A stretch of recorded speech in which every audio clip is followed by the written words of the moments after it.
can you verify are these fakes or they are falsehoods? They decided not to do that. And that kind of journalism is malicious, it's treacherous, and cannot be allowed to continue happening in this country. We cannot continue allowing people to do that. So this is the story about that piece of land.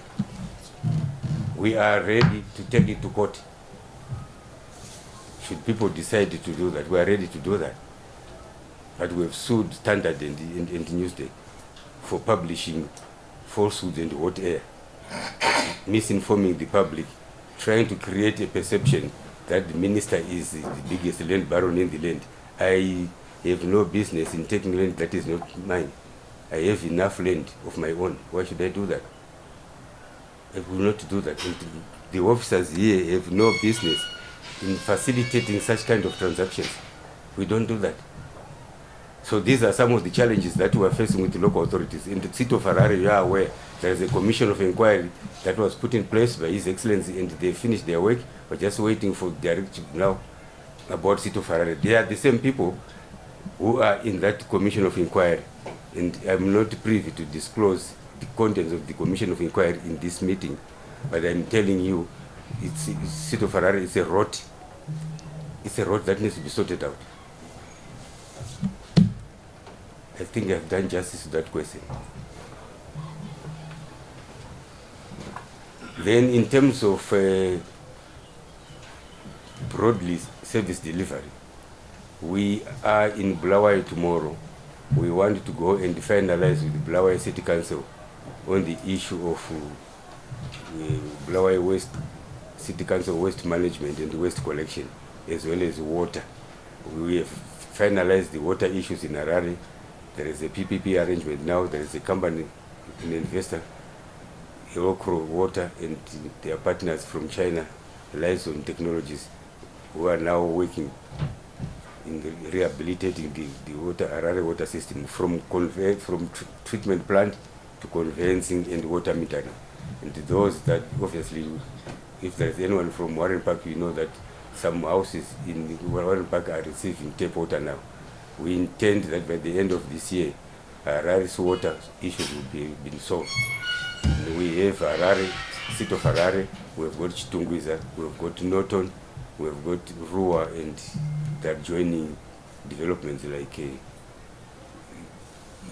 the areas around like Zimri Park.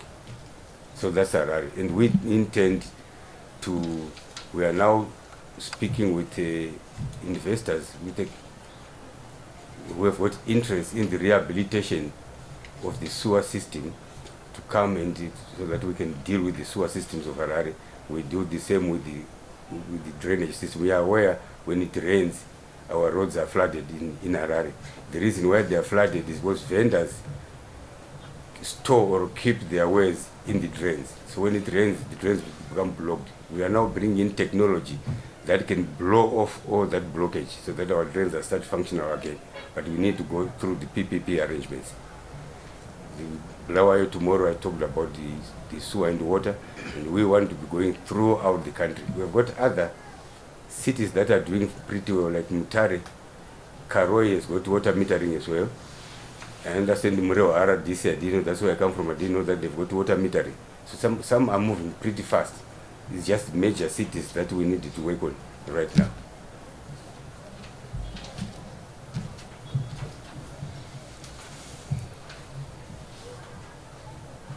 Any question for the minister? Relative this issue. Or we are done with this so that we'll go to other things. Yeah. You wanted to put a supplementary question? Yeah, perhaps as follow-up. We continue to see in the urban areas the development of cluster houses across the board.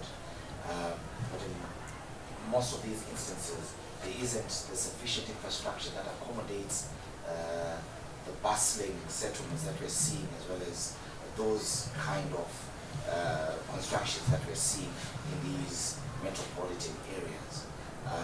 Perhaps from a bylaws perspective, what is the infrastructure, the mechanisms that are in place to ensure that the development that is supported by the resources that are available to sustain those numbers that we're seeing?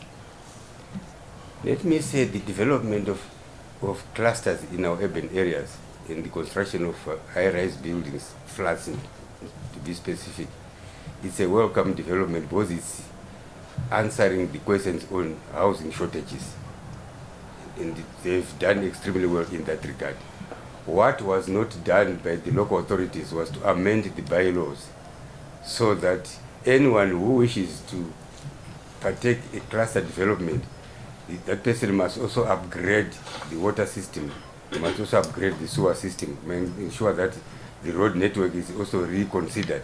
But local authorities were just rushing to approve the cluster developments without looking at the attendant service delivery system.